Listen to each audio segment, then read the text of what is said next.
Tomorrow, the House of Representatives is slated once again to vote on the Equality Act. A very deceptive title. It should be called the Inequality Act. Of course, Democrats are no strangers to marketing tactics, and the Equality Act is a prime example of that. Saying this is about ending discrimination when in fact it's about launching one of the greatest assaults on religious freedom and the freedom of speech that probably our country has ever seen coming out of Congress. And that's saying a lot. I want to talk about this from a standpoint of this is a prime example of a clash of worldviews. And we actually, I think we talked on this earlier. If we haven't, we've talked about it before. But how this whole LGBTQ is becoming a religion. And there is this, and it is a religion in humanism. I mean, this is about man. It's about man being able to define his own destiny, being able to define his own gender. He is his own creator in essence. And that stands in stark contrast to a biblical worldview which recognizes God as the creator. And if you get the first 13 chapters of Genesis correct, you're going to have a pretty straight shot all the way through because he is the creator and he creates the rules. He created the universe. He created us. And therefore, he has the authority to set the rules by which we live. Now, it's not to restrict us. It's actually to provide a pathway for life. And we reject it at our own demise. But we see this conflict, and with this conflict of these two diametrically opposed worldviews, increasingly there is no middle ground. And some say, well, can't we just all get along? Well, I would love to do that, but you have to have a foundation. You have to have a spot to meet, and it has to be truth. And when we cannot even agree on biology anymore, it's hard to find 1 square inch of truth which we could all stand on. At least the other side would stand on. We have plenty of truth to stand on. So what does the Equality Act do?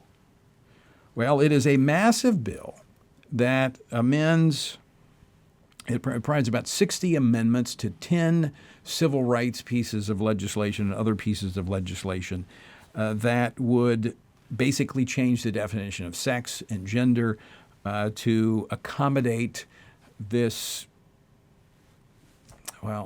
this craziness that has embraced our society. Joining me now to talk about this is FRC's Director of Biblical Worldview and Christian Ethics, David Closson. David, welcome back to Washington Watch. Thanks for having me, Tony. Now, this, as I was talking about the deceptive titles that they use and the deceptive framing that they use, the claim is that this bill is designed to eradicate discrimination. The president even coming out with a statement this week saying Congress has to pass this because we have to end this discrimination now. What are we talking about here? Tony, when it comes to the Equality Act, I think you just mentioned it in your opening about how it's so important to define our terms. I did an interview just last week where the host was asking about the issue of unity. And they said, well, aren't you, President Biden keeps calling for unity. Aren't you in favor of unity? And I tried to make the point that, at least when it comes to unity in and of itself is a morally neutral term. It depends on what you're uniting around or uniting against. When it comes to discrimination, we need to be careful to define that term as well. As Christians who believe that all people are made in the image of God, are we against discriminating against anybody? Of course we're against that. We believe all people have inherent dignity and worth. But when you look at the deceptively named Equality Act and what it's calling for discriminating actually against millions and millions of Americans with sincerely held beliefs on life, human dignity, marriage, and human sexuality. And so we need to be, who controls the lexicon kind of controls the culture wars, and we need to be very careful on how we're defining these terms, because if we need to push back against the narrative that this is about combating discrimination. This is actually going to only propel discrimination if it were to be enacted. Yeah, I'm going to give a quick overview, David, of the various aspects that are touched upon by the Equality Act. It's a sweeping piece of legislation. It's not just the LGBTQ. It brings in the issue of abortion because pregnant mothers and their unborn children are affected because it changes the definition of public accommodations to include healthcare providers. And through this gymnastics, this mental gymnastics they do, legislative gymnastics they do, they bring it to a point that healthcare providers are now public accommodations, and therefore, if you're a woman, you have a right not to be discriminated against. Therefore, you have a right to get an abortion. I'm not sure how they get there, but they get there in the Equality Act. No, that they sure do, Tony, and it's so important. Again, we talked about just a second ago defining terms, and what they do in the act is they actually redefine what sex means. I read through the legislation today, and several times it says wherever sex appears in any sort of federal civil rights legislation, it means, according to the people who wrote this law, sexual orientation and gender identity. And you're right, when it comes to health care, they say that health care is now a public accommodation. And with a public accommodation, you can't discriminate on the basis of sex. Well, sex now means gender identity, sexual orientation, and means that healthcare providers can't discriminate when it comes to abortion. So what the Equality Act does is very deceptively, but it really would expand abortion access and really threaten the Hyde Amendment, which bars federal funds from going towards abortion. So it's a major part of the so-called Equality Act. Right, absolutely. Eliminate the Hyde Amendment. It also will affect family-owned businesses. The Equality Act changes Title VII. Those changes would mean that employers will be forced to provide health care insurance coverage for hormone treatments or sex reassignment surgery for individuals with gender dysphoria. And while typically the Title 7 regs only apply to businesses that have 15 or more employees, the Equality Act, showing how far they want to go in forcing this agenda on every American, this applies to everyone across the board, no matter how big or small your business is.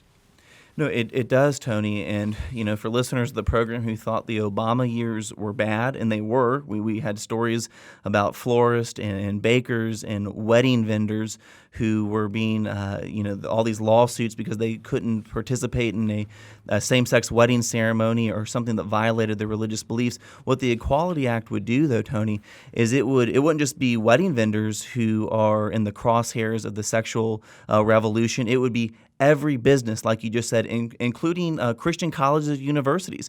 Again, when I read through the law, it makes it very clear that any organization, any school that receives federal funding, which could come in the form of a tuition assistance, they would therefore couldn't discriminate on the basis of sex, which again they've rewritten to mean gender identity and sexual orientation. So Christian seminaries, Christian colleges that have upheld a biblical understanding of marriage since they were founded, again, they would all of a sudden be in the crosshairs with the secular left if this legislation were to be passed. So that's what's so crazy about this bill, Tony. It affects nearly every segment of society, and that's what makes it so dangerous. And I just want to point out that it doesn't stop with Christian colleges. It goes to private schools, private Christian schools, elementary, any school receiving any type of federal funding. That could be a subsidized lunch program.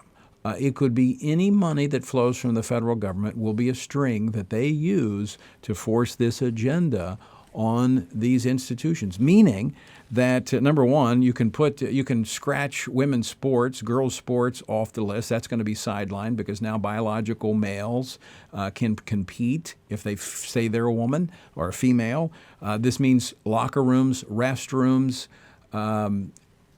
anything like that. There's no longer going to be a separation of the sexes, all the way down to elementary school. That's absolutely, there's so many places we could talk about, but you're right. It absolutely obliterates female sports, or sports that are designed for women only.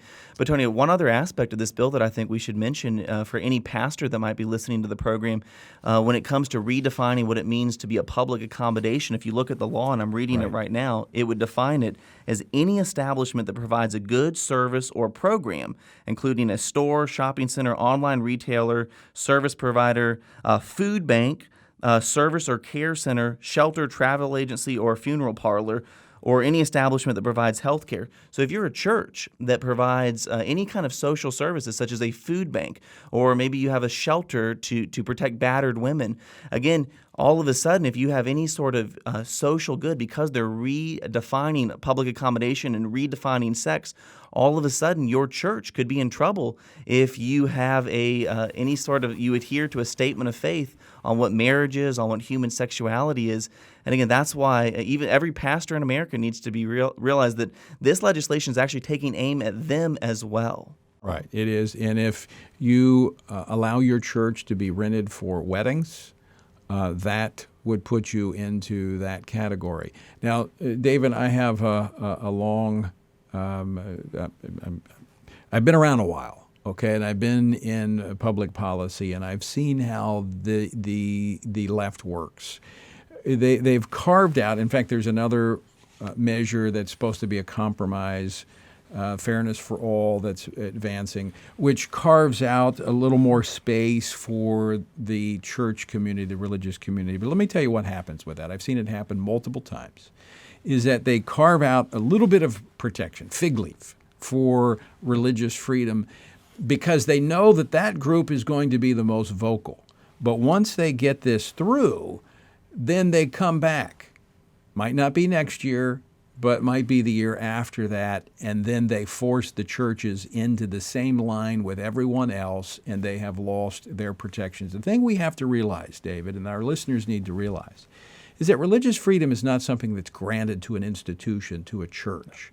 It is granted to each and every American, and we must defend it. We must stand up for it. It's not just about our church and what happens in our church. It's what happens in our home. It's what we allow our children to be exposed to. It's the choices we make. It's the places we shop. We have that right as Americans to embrace religious freedoms just as the founders did. As they saw everything they did, as Scripture says, whatever you do, whether you eat or drink, do all for the glory of God.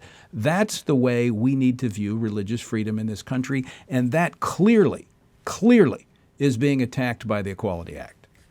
Absolutely, Tony. And it's important to, again, read the fine details in the bill. And the bill actually goes out of its way to say that where claims of, discrimination related to sexual orientation, gender identity, where they come into conflict with religious liberty, gender identity and sexual orientation wins. It's in the bill that it says that the Freedom of Religious Restoration Act of 1993 cannot apply anymore. It's gutted. It's completely gutted, and that's why it's so important. Religious freedom, as the founders intended, as is upheld by RFRA, as upheld by the First Amendment, isn't just the freedom to believe or to go worship within the four walls of your church or your synagogue or your mosque. Religious freedom is the ability to believe what you want in terms of doctrine and belief, and to order your lives in accordance with those beliefs. And so, I know there's whole denominations that have said, well, maybe we can go with, freedom for all or something like that, and maybe that'll protect the clergy. Well, as pastors, we need to be watchmen on the wall, realizing that legislation like the Equality Act will affect every person in our congregation, and that's why we need to protect our people. Yes, sir. We need to protect our people and their freedom. Absolutely. And this will come with the ability of the government to enforce it and penalize those who do not get in line. And, historically and biblically, government's role has been to punish evil behavior. We read that in Romans chapter 13, a very prominent passage. For rulers are not a terror to good conduct, but to bad. Would you have no fear of the one who is in authority? Then do what is good, and you will receive his approval. But look what's happening here, David. we're turning it on its head. This is Isaiah 5. Woe to those who call evil good and good evil, who put darkness for light and light for darkness. That is what our government is doing through the Equality Act.